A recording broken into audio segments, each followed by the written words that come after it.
Hello friends, welcome back to Being Mum. और मैं हूं आपके साथ प्रियंका। तो बहुत सारी जगह पे बारिश इंडिया में स्टार्ट हो चुकी है और बारिश में एक मिक्स सीज़न रहता है। जैसे कि गर्मी और चिपचिपाहट भी रहती है और कभी कभी बहुत ज़्यादा ठंड भी पड़ जाती है। तो ऐसे में बच्चों को क्या बड़ों को भी बहुत सारे स्किन प्रॉब्लम्स और फंगल इन्फेक्शन, स्किन एलर्जी हो जाती है। तो इसमें बहुत ही इम्पोर्टेंट फर्स्ट पॉइंट है बेबी का स्किन केयर। बेबी को दिन में एक बार गुनगुने पानी से नहलाना बहुत ज़्यादा ज़रूरी है। और उसमें आप जो नीम ऑयल है थोड़ा सा डाल सकते हैं उसके जो नहाने का पानी है उसमें, ताकि बच्चे को कोई भी स्किन इन्फेक्शन से काफ़ी ज़्यादा प्रोटेक्शन हो उसका। साथ ही में ऐसा बहुत सारे माएँ सोचती है कि ठंड है तो बच्चे को नहलाना स्किप करते हैं, लेकिन ऐसा बिल्कुल मत कीजिए। बच्चे को रेगुलरली बेबी मसाज और नहलाना ये हमेशा करना ही चाहिए। बेबी मसाज के लिए अब कोई भी चिपचिपा वाला तेल यूज़ करने के बजाय कोकोनट ऑयल यूज़ कीजिए। कोकोनट ऑयल हल्का होता है, वो स्किन में इजीली एब्जॉर्ब हो जाता है। कोकोनट ऑयल में कुछ एंटीबैक्टीरियल प्रॉपर्टीज़ होते हैं और ये इसका जो स्किन पे लेयर ना बने, इसलिए वो इजीली धुल जाता है।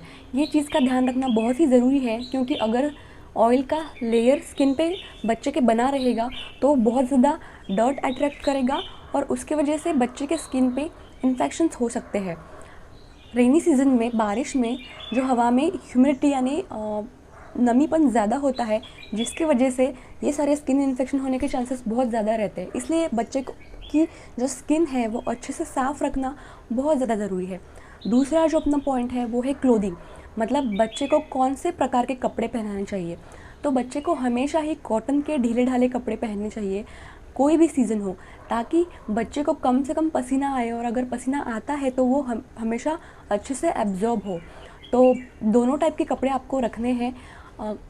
जो होजियरी कपड़े होते हैं, जो फुल स्लीव्स के शर्ट होते हैं, वो आप यूज़ कर सकते हैं। और जब भी आपको लगता है कि बहुत ज़्यादा ठंड बढ़ गई है तो कोई भी जैकेट या थिन कोई भी ब्लैंकेट आप अपने बच्चे को दे सकते हैं ओढ़ने के लिए, अगर बच्चा बहुत ज़्यादा छोटा है तो ये दोनों भी टाइप के कपड़े आपको रखने हैं। और हमेशा याद रखिए कि बच्चे के कपड़े अच्छे से सूखे हुए होने चाहिए, उसमें कोई भी ऐसे गंदा स्मेल नहीं आना चाहिए।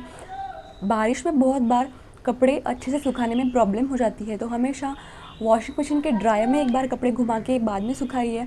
और जो स्टैंड्स मार्केट में अवेलेबल होते हैं वो आप ख़रीद सकते हैं, ताकि जब भी धूप आए थोड़ी देर के लिए तो हमेशा आप वो थोड़ी देर रख सके धूप में, और अगर बारिश आती है तो फिर से फ़ैन के नीचे आप अपने कपड़े सुखा सकें। तीसरा जो इम्पोर्टेंट पॉइंट है वो है पानी। अगर आपका बच्चा बहुत छोटा है, आप उसको ब्रेस्ट फीड कराती है, तो हमेशा उसको रेगुलरली ब्रेस्ट फीड कराते रहिए, क्योंकि बारिश में बहुत ज़्यादा स्वेटिंग भी होता है, तो बॉडी में पानी की ज़रूरत होती है, वो बढ़ जाती है। और अगर आपने अपने बच्चे को पानी पिलाना स्टार्ट कर दिया है तो हमेशा उसको अच्छे से बॉयल किया हुआ 100% बॉयल वाटर ही दें। आरओ के पानी पे डिपेंड ना रहे। पानी में थोड़ा सा ज़ीरा या अजवाइन डाल सकते हैं, जिसकी वजह से पानी पीने की वजह से बच्चे का पेट साफ़ रहेगा, उसका जो डाइजेशन है वो इम्प्रूव हो जाएगा। चौथा अपना पॉइंट है डायपर्स। बारिश के सीज़न में बच्चे की सुसु की फ्रीक्वेंसी बढ़ जाती है, तो उसकी जो डायपर्स यूज़ करने की फ्रीक्वेंसी है वो बहुत बार बढ़ जाती है। तो हमेशा ध्यान रखिए कि कितना डायपर भरा हुआ है और कितनी जल्दी वो चेंज करना है। बच्चे के जो बेबी बॉय के जो फोरस्किन के इन्फेक्शंस हैं उनके चांसेस भी बहुत ज़्यादा बढ़ जाते हैं बारिश के सीज़न में। तो वो जगह हमेशा साफ़ सुथरी रखना ना भूलिए। बार बार वो जब आप डायपर चेंज कर रहे हैं तो कॉटन के गीले कपड़े से वो पोंछ लीजिए। और बेबी वाइप्स का आप अगर इस्तेमाल करना चाहते हैं तो केमिकल फ्री, जो जिसमें अल्कोहल नहीं है या बहुत ज़्यादा स्ट्रॉन्ग जिसकी फ्रेगरेंस नहीं है, ऐसे वाइप्स यूज़ कीजिए। और कोकोनट ऑयल का एक लेयर वहाँ पे लगा दीजिए, जिसकी वजह से बेबी को नैपी रैश होने के चांसेस बहुत कम हो जाएंगे। फिफ्थ जो अपना इम्पोर्टेंट पॉइंट है वो है बच्चे का बिस्तर। तो बच्चा अगर भी एक भी बार वो गीला कर देता है सुसु करके, तो वो कैरी ऑन यूज़ करने के लिए मत कीजिए। उसको अच्छे से धूप दिखाइए, उसको साफ़ रखिए। जो क्लोथ के मैट्रेस होते हैं उसके जगह पे जो स्पॉन्ज बेस्ड मैट्रेस होते हैं वो यूज़ कीजिए। वो बहुत इजीली आप वॉश करके बहुत इजीली वो ड्राई भी हो जाते हैं। अगर थोड़ा सा भी गीलापन रह जाता है बिस्तर में तो बच्चे को सर्दी पकड़ सकता है, तो इसलिए हमेशा साफ़ सुथरा जगह पे, वेंटिलेट जगह पे ही बच्चे का बिस्तर रखिए और हमेशा वैसा ही मेंटेन कीजिए। सिक्स इम्पॉर्टेंट पॉइंट है घर की साफ़ सफाई। तो सबसे ज़्यादा घर की साफ़ सफाई कौन से सीज़न में इम्पोर्टेंट है, तो वो है बारिश के सीज़न में। आपने नोटिस किया होगा बहुत ज़्यादा जहाँ पे ह्यूमिडिटी होती है, जैसे कि मुंबई जैसे प्लेसेस है, वहाँ पे घर पे बहुत ज़्यादा फंगस बढ़ा रहता है। तो घर का जो फ्लोर है वो और फर्नीचर है वो क्लीन रखना बहुत ज़्यादा ज़रूरी है। अब अगर आपका बच्चा क्रॉल कर रहा है या बड़ा भी बच्चा है वो चलने लगा है, तो भी बहुत बार वो ऐसे सारी जगहों पे मुंह लगाता है, तो इसकी वजह से बच्चे को उसके पेट में इन्फेक्शन जा सकता है। वहाँ पे जो बैक्टीरियाज बड़े रहते हैं वो उसमें पेट में जाके उसको लूज़ मोशंस या और कई प्रॉब्लम्स हो सकते हैं। तो डिसइंफेक्टेंट यूज़ करके हमेशा अपना घर का फ़र्श और फर्नीचर साफ़ करना, उसके बाद जो नॉर्मल वाटर होता है उससे पोंछ लीजिए। घर के जो सदस्य हैं जो बाहर से आए होते हैं उनका हमेशा जूते बाहर ही रखने को कहिए, क्योंकि अगर बच्चा वो जूते उसके को मुंह लगाता है, मुंह में लेता है, तो उसकी वजह से भी बच्चे को बहुत सारे प्रॉब्लम्स हो सकते हैं। बाहर से जो लोग आते हैं उनको हाथ पाँव अच्छे से धोने के बाद ही बच्चे को हैंडल करने की परमिशन दीजिए। 7th इम्पॉर्टेंट पॉइंट है बच्चे के खिलौने की साफ़ सफाई। तो बच्चा बहुत बार वही सारे खिलौने से खेलता रहता है, तो उसको डिसइंफेक्टेंट के पानी से एक बार धो के फिर नॉर्मल वाटर से धो के अच्छे से धूप में सुखा के उसको खेलने के दीजिए। ये फ्रीक्वेंटली करना चाहिए, एटलीस्ट वीक में एक बार तो बच्चे के खिलौने की साफ़ सफाई होनी चाहिए। सॉफ्ट टॉयज़ है वो आप मशीन में धुला सकते हैं, बाकी सारे कुछ टॉयज़ है वुडन है या प्लास्टिक टॉयज़ है तो वो आप इस तरीके से डिसइंफेक्टेंट वाले पानी से और नॉर्मल वाटर से धो सकते हैं। जो टॉयज़ आप धो नहीं सकते उसको आप पोंछ लीजिए।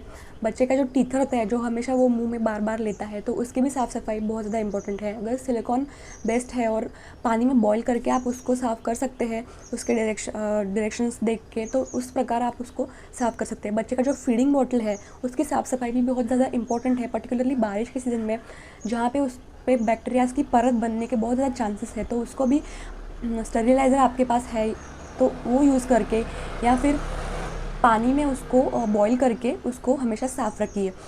एक अपना इम्पोर्टेंट पॉइंट है बेबी फूड के बारे में।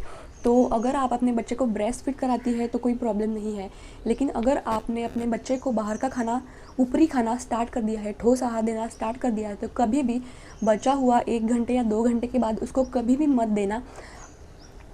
हमेशा फ्रेशली बनाया हुआ खाना ही बच्चे को देना, क्योंकि ह्यूमिडिटी की वजह से बैक्टीरियाज और फंगस बढ़ने की जो स्पीड होती है उनकी फेवरेबल कंडीशन की वजह से वो बहुत ज़्यादा बढ़ जाती है। कभी भी बाहर का खाना बारिश के सीज़न में कभी भी बिल्कुल प्रेफर मत कीजिए, हमेशा घर पे बना ही खाना खाइए। अगर आप बाहर जाना चाहते हैं तो कुछ घर से ही पैक करके लेके जाइए। 9th पॉइंट है कि मॉस्किटो से अपने बच्चों की रक्षा कैसे करें। तो हमेशा बच्चे को सुलाते वक्त मच्छरदानी यानी मॉस्किटो नेट का प्रयोग करें। केमिकल बेस्ड जो मॉस्किटो रिपेलेंट्स होते हैं, जैसे कि कुछ लिक्विड्स होते हैं या कुछ कॉइल्स होते हैं, तो उनका प्रयोग शक्य तो ना करें, क्योंकि ये सांस के द्वारा बच्चे के शरीर में चला जाए तो लॉन्ग टर्म इससे प्रॉब्लम्स हो सकते हैं। बच्चे को आप बाहर घुमाना चाहते हैं तो उसका पूरा बॉडी कवर है ऐसे ही कपड़े पहनाइए, और जो मॉस्किटो रोल-ऑन्स होते हैं उसका आप प्रयोग कर सकते हैं। वो 2-4 जगह पे डॉट्स दिए तो बहुत ज़्यादा देर तक बच्चे का जो प्रोटेक्शन है मॉस्किटो से वो हो जाएगा।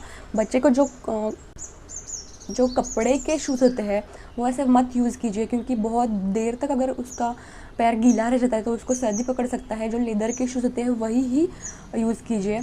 और मॉस्किटो से अपने बच्चे की रक्षा करना बहुत ही ज़्यादा इम्पोर्टेंट है, क्योंकि बारिश के सीज़न में मलेरिया, डेंगू ये सारे मच्छरों से पैदा होने वाले प्रॉब्लम्स, डिसीज़ेस है वो बहुत ज़्यादा बढ़ जाते हैं। अपना नेक्स्ट जो इम्पोर्टेंट पॉइंट है वो है वैक्सीनेशन, जो बहुत ही ज़्यादा इम्पोर्टेंट है, क्योंकि बारिश के सीज़न में बच्चे के बीमार पड़ने के चांसेस बहुत ज़्यादा बढ़ जाते हैं। तो ये जो सीजनल प्रॉब्लम्स रहते हैं जैसे कि खांसी या सर्दी होना, ये बहुत ज़्यादा बढ़ जाता है। तो वैक्सीनेशन शेड्यूल के अनुसार बच्चे का जो वैक्सीनेशन है वो टाइमली करवाइए। करंटली जो कोरोना की वजह से जो लॉकडाउन पीरियड चल रहा है उससे वैक्सीनेशन में डिले हो सकता है, लेकिन वैक्सीनेशन ध्यान से अपने बच्चे को करवाइए, वो स्किप मत कीजिए।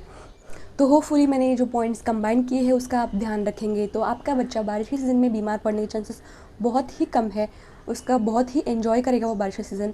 तो ये वीडियो अच्छा लगे तो एक लाइक ज़रूर कर देना, जिससे मुझे इंकरेजमेंट मिलती है ऐसे ही टॉपिक्स पे नए नए वीडियोस बनाने के। चैनल को ज़रूर सब्सक्राइब कीजिए और अपने मैक्सिमम फ्रेंड्स के साथ शेयर कीजिए।